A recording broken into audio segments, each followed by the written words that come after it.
你是說程瀟這樣的臉居然也會沒有資源吗？隨着程瀟出席芭莎盛典，怎麼忙的？就是多看看我吧，我檔期很空。走紅毯時一句話衝上熱搜，我才忽然明白，19岁當導師的含金量。眼睛裡面沒有慾望，沒有激情，沒有自信，沒有氣場。你們是樂華的人啊，為什麼會這樣呢？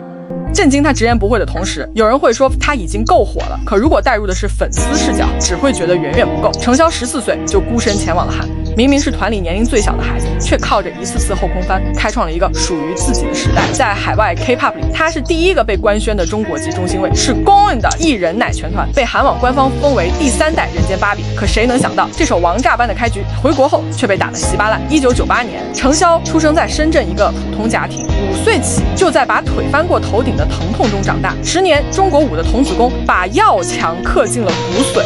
14岁那年，還沒上高中的年紀，一個人背着行囊就去了韓國，一頭扎進那個殘酷的造星工厂，語言不通，舉目無親，每天訓練超過12個小時，3年時間受傷無數，3個星期沒在床上睡過覺，最累的时候全靠營養液硬撐。後來他當了導師，對學員說：那人家練10遍，你就練100遍；人家練100遍，你就練1000遍。自个兒以為這是漂亮口號，可從他嘴裡說出來，他一點兒也不誇張，因為13歲的他就真的做到。2016年，機會來了，也是一場豪賭，宇宙少女呼的連名字都沒有。18歲的他隨團出道，初期熱度低迷，鏡頭少，存在感低。直到偶像運動會上，他身穿春麗風格體操服，整套動作行雲流水，零失誤，一舉奪金，視頻登頂韓網熱搜第一。開球機會idol一輩子難拿一次，他拿了2次。那年他成為韓國第一個身價過億的中國籍idol，在有防彈少年團粉末兔的舞台上，作為唯一一個中國人，硬生生搬進了韓娛事業中心。一場體操養活一個團，是團粉對他扛團的認可。可他掌聲背後，這個女孩同時扛着3重案件，高強度競爭中被診斷為雙向情感障礙，父母離婚，她早早擔起養家重擔，身體透支到極限。全團最忙時，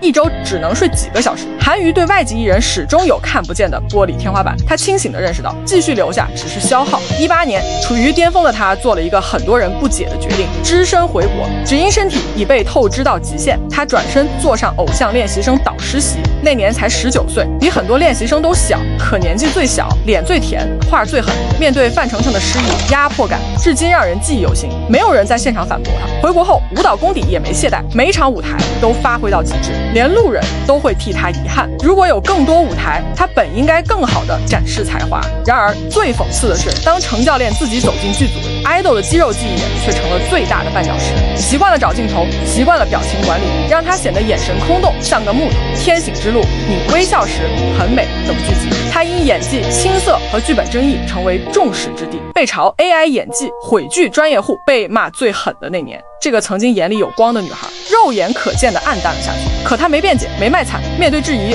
一句不後悔，不害怕，承接所有聲音，把批評記下來，變成表演課上一個一個攻克的課題。她頻繁上綜藝，別人說她綜藝咖，不知道這個女孩只是媽媽查出了乳腺癌中晚期，家裡等着她養，妹妹等着學費，醫藥費1分都不能斷。那麼既然做不了天賦型演員，就把idol的身體控制力發揮到極致。23年，她正式結束女團活動，以獨立個體重新出發。24年破局，重返舞蹈優勢區，以唯一女隊長身份加盟，這就是街舞第7季，把會跳舞的偶像重塑為懂創作、能帶隊的行業權威，奪回對核心能力的定義權，同時在演員賽道找到突破口。大夢歸里裡，裴思靜每一次拔刀，每一個轉身都利落的像刀鋒，不像偶像，更像俠客。憑借能打的特質，在古裝劇中有了不可替代的記憶點。那個曾被嘲眼神空洞的木，終於學會了用眼神講故事。當他以為要徹底轉型演員時，殺了個回馬槍。2024年個人專輯《敢》橫空出世，那個霸氣的眼神一如當年的人間春麗，但這一次不再為生存而搏，是為熱愛而加冕。2025年，他交出了3張截然不同的面孔：進長安中張揚直率的太子妃季天驕，人之初中飒爽的酒吧主理人龍玉，御明茶谷中心機深沉的茶商之女龍雲熙，從被資本和流量定義，到主動闖入新領域遭遇挫折，再到用極致的專業能力重新證明自己。28歲歸來，仍是少女，前路已然豁然開朗，向陽而生，砥礪前行。關注蘭尼時刻，不只看熱鬧，也看人性。我們下期見面。